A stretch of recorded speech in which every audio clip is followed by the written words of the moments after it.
बिस्मिल्लाहिर्रहमानिर्रहीम। अस्सलाम वालेकुम नाज़रीन, आप यूट्यूब चैनल देख रहे हैं। मैं इमरान खान हूँ। नाज़रीन, ताकत भी हार गई, पैसा भी हार गया, इख्तियार भी हार गया, तमाम सरकारी और अस्करी वसाइल भी इस्तेमाल किए गए। एस्टेब्लिशमेंट ने भी अपनी पूरी ताकत लगाई और पंजाब हुकूमत ने भी अपना पूरा जोर लगाया, जबकि वफाकी हुकूमत भी इसके अंदर हिस्सेदार बनी। बहुत सारे इख्तियारात इस्तेमाल किए गए, बहुत सारी पुरकशिश किस्म की पेशकश की गई लोगों को, लेकिन इसके बावजूद जो सरकार है वो हार गई है और कैदी नंबर 804 एक मरतबा फिर उसका नाम जीत गया है।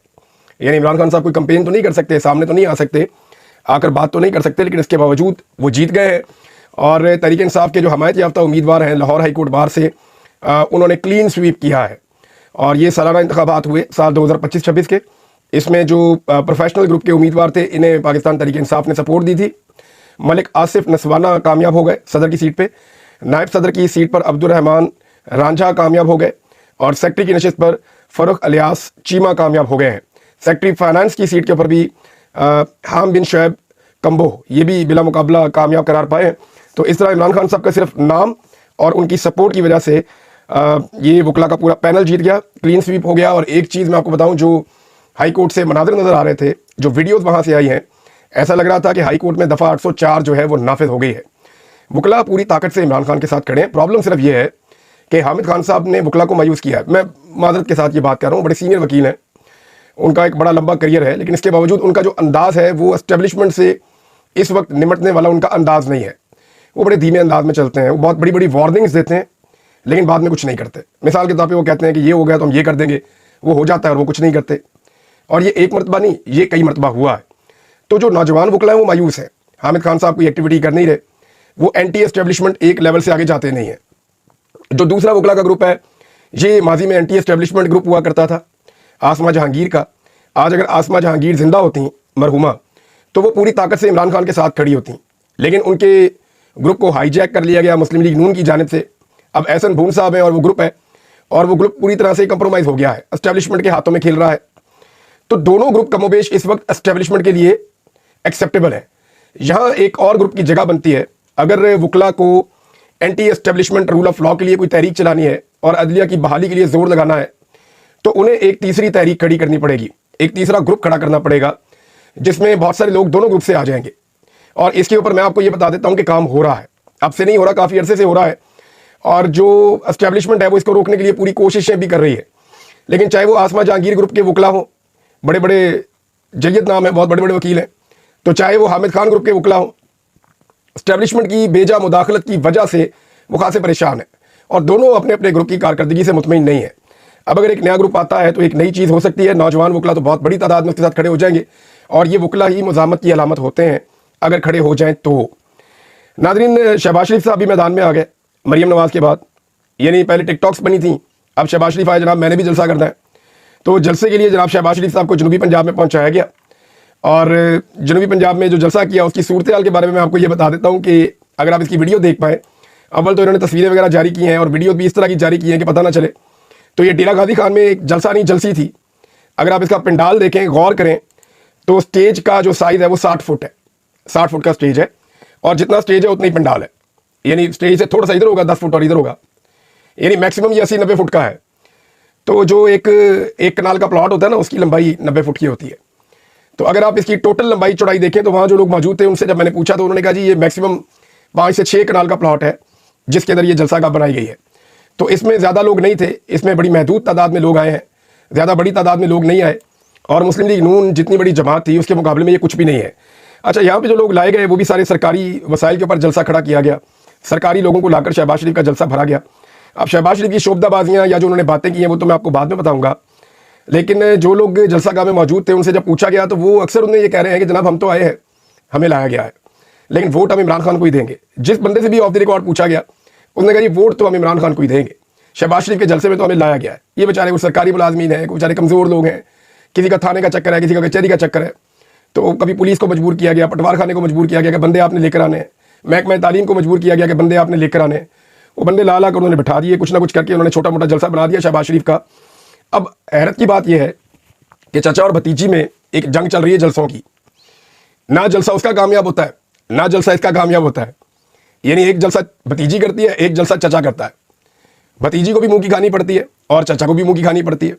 दोनों के पास मकबूलियत नहीं है और जिसके पास मकबूलियत है उस शेर को सलाखों के पीछे बंद किया हुआ है, जो मैदान का मालिक है। इमरान खान को छोड़े ना, चले ना छोड़ें। मैं अभी शहबाज शरीफ को चैलेंज करता हूँ। शहबाज शरीफ साहब ने ये जलसा किया जनाब डेरा गाजी खान में। मेरा चैलेंज है, सिर्फ एक दिन का टाइम दें, 24 घंटे का, और फ्री हैंड दें ज़रा ज़रताज गुल वजीर साहबा को, तो इससे 10 गुना बड़ा जलसा वो 24 घंटे में, 48 घंटे में आपको वहाँ पे करके दिखा देंगी, सिर्फ इमरान खान की तस्वीर लगा के। तो ये औकात रह गई है इन पॉलिटिशियंस की। इमरान खान साहब को सलाखों के पीछे बंद किया हुआ है, और उनके जो टाइगर्स हैं उन्हें कानून के बहाने फस्तायत, जबर और मुख्तलिफ शिकंजों के अंदर उनको कसा हुआ है। और इस तरह ये दोनों जो है ना, वो एक पंजाबी का मिसरा है कि सुनिया हो जन गलियां तो मिर्जा यार फिरे। तो जनाब इनकी मौजें लगी हुई है, ना कोई रोकने वाला ना टोकने वाला। अस्करी सपोर्ट भी साथ है, सरकारी सपोर्ट भी साथ है, पूरा का पूरा निज़ाम साथ मिलकर कोशिश कर रहा है, फिर भी ये नहीं जीत पा रहे। इनकी मिसाल ऐसे है कि ये रेस में अगर दोनों चचा भतीजी भी भागते हैं ना, तो ये फिनिशिंग लाइन तक ही नहीं पहुंचते। हालात इनके ये हैं, और इतने पतले हैं इनके हालात। स्टेज के बारे में मैंने बताया 5 से 6 कनाल के से ज़्यादा जगह नहीं थी। और एक और बड़ी अजीब चीज़ मैं आपको बताता हूँ, मैंने कुछ विजुअल देखे कि पंडाल के बाहर इमरान खान साहब का तो जलसा गा के बाहर एक जलसा हो रहा होता है ना। इमरान खान साहब ना भी आए, उनके खिलाड़ी भी निकले, तो जलसा गा के बाहर एक बड़ा जलसा हो रहा होता है। और बड़ी कामयाब इमरान खान साहब की हमेशा से अवामी मुहिम होती है। यहाँ मैंने बड़ी अजीब चीज़ देखी, शहबाज शरीफ का जलसा है और बाहर 10-15 मुलाजमीन खड़े हुए हैं सरकारी, और वो एहतजाज कर रहे हैं कि हमें 4 महीने से तनख्वाह नहीं मिली, वो चौकीदार हैं कोई। अब आप ये आप देखें कि वहाँ पे वो बेचारे एहतजाज कर रहे हैं बाहर, और बाहर कोई और बंदा नहीं है उनके आसपास, यानी जो तंबू लगे हुए हैं उनके अंदर ही बंदे बंद किए हुए हैं। अच्छा, कुछ लोग जो है ना वो नीवे नीवे होकर निकल रहे थे जलसे में से, बोर होके कि ना इस बंदे ने हमें कुछ देना है, पैसे शैसे पूरे हो गए, यानी जो पैसे उनको दिए गए थे जलसे में लाने के लिए पैसे शैसे पूरे हो गए, तो लोग नीवे नीवे होकर निकल रहे थे। पंजाबी में कहते हैं कि नीवे नीवे होकर निकलना, उर्दू में कहते हैं कि छुप छुपा के निकलना। तो वो लोग जो निकल रहे थे उनको पकड़ लिया रास्ते में मीडिया वालों ने। उन्होंने पूछा जनाब आप किधर जा रहे हैं? उन्होंने कहा नहीं नहीं नहीं, हम पानी पीने जा रहे हैं। तो पानी पीने के बहाने बेचारे कारकुन निकल रहे थे। लोगों की कोई वाबस्तगी नहीं है, लोग इनको जानते ही नहीं है, ये एलियन बन गए लोगों के लिए, अजनबी। अब लोग इमरान खान को जानते हैं जिसे कल तक कोई भी नहीं जानता था। वो इतना तगड़ा सियासतदान हो गया, अब उसका ये मुकाबला नहीं कर सकते सारा खानदान मिलकर। इनकी आधी से ज़्यादा ज़िंदगी बूट पॉलिश में गुजरी है, और बाकी जो ज़िंदगी है वो इमरान खान की नकल करते हुए गुजर जाएगी। एहसास कमतरी का शिकार है बेचारे, बहुत परेशान है कि किसी तरह ये या इनके खानदान में कोई एक इमरान खान के करीब भी पहुंच जाए। लेकिन इमरान खान ने जिस तरह जबर और फस्तायत का सामना किया है, जैसे वो डट कर खड़ा हुआ है, ये कभी इमरान खान की गर्द को भी नहीं पहुंच सकते। अच्छा, रंगबाजियां और शोबदाबाजियां बिल्कुल वही पुरानी वाली। ये वही शहबाज शरीफ है जो गुजरांवाला में जाते हैं तो पलवानी टोपी पहन के जो है वो ऐसे ऐसे लोगों को कोनियां दिखाना शुरू कर देते हैं। ये वही शहबाज शरीफ है जो हर जगह पे एक अलग किस्म की रंगबाजी करते हैं। तो पाकिस्तान की जो मिलिट्री एस्टेब्लिशमेंट है ना, उन्हें इसी तरह के किरदार हमेशा से सूट करते हैं। गैर संजीदा और ज़हनी पसमानदगी का शिकार इस तरह के लोग उन्हें सूट करते हैं। अब बहुत बड़ा दावा कर दिया वहां पे भी शहबाज शरीफ ने कि जनाब मैं भारत को पीछे छोड़ दूंगा, जब तक नहीं छोड़ूंगा चैन से नहीं बैठूंगा। भाई पहले मैंडेट तो ले लो। जाली मैंडेट के ऊपर जाली हुकूमत है, और आकर बैठ गए हैं चढ़े होके और कहते हैं जी मुकाबला करना है इन्होंने भारत का। भारत के साथ आपने गुज़िश्ता 3 सालों में मुकाबला किया है, और कई चीज़ों में आपने भारत को पीछे छोड़ा है। वो चीज़ें मैं आपको बता देता हूँ। मार्शल लॉ में आपने भारत को पीछे छोड़ा हमेशा से, वहाँ मार्शल लॉ नहीं लगा, यहाँ लगते हैं। भारत के मुल्क का कोई टुकड़ा नहीं हुआ, आपने अपना मुल्क 2 टुकड़े करवा लिया, इसमें आपने भारत को पीछे छोड़ा है। करप्शन में आपने भारत को हाल ही में पीछे छोड़ा है। इंसानी हकूक़ की पामालियों में आपने भारत को पीछे छोड़ा है। इंसानी आवाज़ों को दबाने में, आज़ादी इज़हार राय को कुचलने में आपने भारत को पीछे छोड़ा है। रियासत के अंदर जो दहशतगर्दी हो रही है उसमें आपने भारत को पीछे छोड़ा है। अदालतों पर और अदलिया पर मुकम्मल कब्जे में आपने भारत को पीछे छोड़ा है। जुल्म, जबर और फस्तायत में आपने भारत को पीछे छोड़ा है। अब ये माइक उखाड़ने वाली रंगबाजियां करते हुए आप भारत को पीछे नहीं छोड़ सकते। अगर उसको पीछे छोड़ना है तो आपको जमहूरियत लानी पड़ेगी, इंसानी हकूक़ की पामालियां खत्म करनी पड़ेंगी, आपको रूल ऑफ लॉ पाकिस्तान में लाना पड़ेगा, आपको पाकिस्तान के अंदर आज़ादी इज़हार राय देना पड़ेगा। ये जाली मैंडेट के ऊपर बढ़ के मारना और तकरीरें करना, इससे ये नहीं हो सकता कि आप भारत से आगे निकल जाएं। नाज़रीन, एक और चीज़ भी हुई है, और वो गुज़िश्ता 1 हफ्ते के दौरान ये चीज़ हमने देखी है, और ये बड़ी परेशानी वाली बात है। पाकिस्तान की मिलिट्री एस्टेब्लिशमेंट में वाकई में खलबली मची है। बरतानिया में देखें कितने मुजाहरे हुए हैं, बहुत सारे मुजाहरे हुए, बहुत बड़े बड़े मुजाहरे भी हुए। 10 डाउनिंग स्ट्रीट के बाहर एक बहुत बड़ा मुजाहरा हुआ था। पाकिस्तान तहरीक इंसाफ के मुखालिफिन ने भी कहा कि इतना बड़ा मुजाहरा उन्होंने नहीं देखा, बड़ी कामयाबी थी, और बहुत सारी जगहों पर उन्होंने बड़े बड़े मुजाहरे किए। लेकिन ये जो अब हुआ है ना आर्मी चीफ की आमद के मौके के ऊपर, इसने बहुत गहरी चोट पहुंचाई है पाकिस्तान की एस्टेब्लिशमेंट को, और वहाँ बहुत ज़्यादा परेशानी है। यानी कुछ टाउट्स और सियासतदान या कुछ दानिश्वर वो ये कह रहे हैं कि पाकिस्तान में एहतजाज करें ना, पाकिस्तान में क्यों नहीं करते? तो भाई पाकिस्तान में कंटेनर लग जाते हैं, पाकिस्तान में आंसू गैस आ जाती है, पाकिस्तान में बंदों को बेगुनाह उठा के जेलों में डाल दिया जाता है, पाकिस्तान में अदालतें उसके बाद इंसाफ ही नहीं देती। यानी जेल में जाने से कौन डरता है? कोई भी नहीं डरता। पाकिस्तानी दलेर लोग हैं, आप उठाएं आधे पाकिस्तान को जेल में डाल दे, फर्क ही नहीं पड़ता पाकिस्तानियों को। दलेर लोग हैं, बुज़दिल थोड़ी है। प्रॉब्लम यह है कि जेल में जाने वाले आदमी को यह तो पता होना कि मुझे अदालत इंसाफ देगी। जब उन्हें यह पता है कि 6-6 महीने मुझे इंसाफ ही नहीं मिलना, 1.5 साल हमने बिला वजह जेलों में पड़े रहना है, फिर तो जेल में कोई नहीं जाना चाहता ना। जब इंसाफ ही नहीं है तो कौन चाहेगा कि वो जेल के अंदर जाए। लिहाजा ये फस्तायत जब तक पाकिस्तान में रहेगी, ये लोगों को एहतजाज पाकिस्तान से बाहर भी करना पड़ेगा। और इसका बहुत बड़ा दबाव पैदा हुआ है और बहुत सारे प्रोग्राम ऐसे हैं जो बढ़ गए हैं। आने वाले दिनों में आप इसका इंपैक्ट देखेंगे। और ओवरसीज पाकिस्तानियों को ये एक आइडिया भी आ गया है कि अब अगर प्रेशर बढ़ाना है तो जहां जहां पे पाकिस्तान के इंपॉर्टेंट लोग जाएं वहां पे वो एहतजाज करें। जैसा कि इसका बड़ा इंपैक्ट है, अगर मोहसिन नकवी कहीं पे जाता है, शहबाज शरीफ कहीं पे जाता है, तो एहतजाज कर सकते हैं, पाकिस्तानी आवाज उठा सकते हैं। और ये सिलसिला आप तेज होता हुआ देखेंगे आने वाले दिनों में। अब नाज़रीन, गुज़िश्ता एक हफ्ते पे अगर आप जायजा लेना तो 3 चीजें ऐसी हुई हैं जो पाकिस्तान के आर्मी चीफ आसिम मुनीर साहब के हवाले से, ये पाकिस्तान की मिलिट्री एस्टैब्लिश, अच्छा मैं जब मिलिट्री एस्टैब्लिशमेंट कहता हूं, ये मैं चंद लोगों की बात करता हूं जो बंद कमरों में बैठ के फैसले करते हैं। वो जो बेचारा अपनी जान की कुर्बानी दे रहा है सियाचिन में खड़ा फौजी मेरा भाई, वो जो बॉर्डर्स के ऊपर खड़ा है या किसी जगह पे खड़ा कुर्बानी दे रहा है, उसकी मैं बात नहीं करता। ये हम बात करते हैं मिलिट्री एस्टैब्लिशमेंट। तो एस्टैब्लिशमेंट वो चीदा लोग होते हैं जो बैठ के कौम की तकदीर का फैसला लिख देते हैं, फिर सियासतदानों से भी करवाते हैं और सबसे उसके ऊपर इंप्लीमेंट करवाते हैं। अब मिलिट्री एस्टैब्लिशमेंट को 3 बड़े धचके लगे एक हफ्ते के अंदर। और अगर आप प्लस माइनस करके देखें तो ये उनको शिकस्त हुई है बहुत बुरी तरह अवामी महाज के ऊपर। तो एक जो है वो धचका पहला लगा जब आर्मी चीफ और मरियम नवाज के बेतुके किस्म के एक प्रोग्राम की तस्वीर और वीडियो सामने आई, तो बड़ा खौफनाक धचका लगा। दूसरा धचका लगा जब आर्मी चीफ की तकरीर में उन्होंने खवातीन के एहतराम और कुरान मजीद की आयात का इस्तेमाल किया। तो इसके ऊपर जो रद्दमल आया पाकिस्तानियों का पूरी दुनिया से, वो जो है वो बड़ा खौफनाक था। नंबर 3 जो एक और धचका लगा वो DGISPR के साथ जो लम्स में सूरत हाल पैदा हुई, वो एक तीसरा धचका था जो पाकिस्तान की मिलिट्री एस्टैब्लिशमेंट को लगा है। लम्स की एक प्रोफेसर है निदा करबानी साहिबा, उनका भी एक स्टेटमेंट है, मैं आपको पढ़ के सुनाता हूँ, बड़ा इंटरेस्टिंग उनका स्टेटमेंट है और उन्होंने सारी पिक्चर जो है वो क्लियर कर दी है। प्रोफेसर निदा करबानी साहिबा का कहना है कि यूनिवर्सिटियां फौज के लिए जगह नहीं है। मुझे खुशी है कि मेरी यूनिवर्सिटी के बहुत से लोग मेरी राय से मुत्तफिक हैं, इनमें फैकल्टी भी है और तलबा भी है। यानी वो कह रही है हमारी यूनिवर्सिटी के ज्यादा लोग जो है वो मेरी राय के साथ खड़े हैं कि यूनिवर्सिटी फौज के लिए जगह नहीं होती। फौज का काम क्या है जाके तलबा को लेक्चर देना, ये तो उनका काम नहीं। ये तो काम सहाफ़ी करें, वकील करें। फौज में तो जो लोग भर्ती होते हैं उनको ट्रेनिंग दे सकते हैं, या अगर तलबा ने कुछ सीखना है दिफाई मैदान में तो वो फौज के पास जाएँ, उनकी जगहों पर वहाँ जाके विजिट करें, वहाँ पर सीख सकते हैं। क्या दुनिया के मुख्तलिफ फौजों के जो अफसरान हैं वो जाके यूनिवर्सिटियों में लेक्चर्स देते हैं या ऐसे सेशंस करते हैं? ये बड़ा अहम सवाल है। और ये मुझे प्रोफेसर निदा करबानी साहिबा की बात से मेरे दिमाग में ये बात आई। तो उन्होंने कहा कि मेरी राय से मुत्तफिक हैं ज़्यादा लोग मेरी यूनिवर्सिटी के। दीगर यूनिवर्सिटियों में ख़ास तौर पर सरकारी जो इदारे हैं या यूनिवर्सिटियाँ हैं, उनमें तलबा और फैकल्टी के पास शिरकत ना करने का इख्तियार ही नहीं होता, यानी उन्हें ज़बरदस्ती ले जाके बैठा दिया जाता है। इन तस्वीर में खाली नशिस्तें सुबह 8 बजे पीर के दिन की क्लासेस से भी ज़्यादा थी। ये बहुत इंपॉर्टेंट बात उन्होंने की है। वो ये कह रही है जब DGISPR आए थे तो खाली कुर्सियाँ भी थी बहुत सारी, और इतनी खाली कुर्सियाँ तो पीर वाले दिन जो सुबह 8 बजे वाली क्लास होती है ना, उसमें भी इतनी कुर्सियाँ खाली नहीं होती।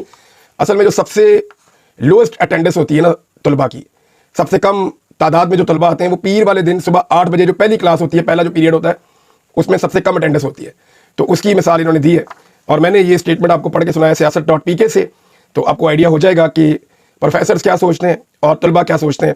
अब अल्लाह ताला खैर करे कि लम्स की प्रोफेसर जो है वो निदा करबानी साहिबा के साथ कोई बदला ना लिया जाए, कोई ऐसी कार्रवाई ना की जाए, वरना अब तक जिसने भी पाकिस्तान की मिलिट्री एस्टैब्लिशमेंट को आईना दिखाने की कोशिश की उसके साथ पाकिस्तान में कुछ अच्छा नहीं हुआ। नाज़रीन, अजीबोगरीब किस्म की हरकत चल रही हैं पंजाब में।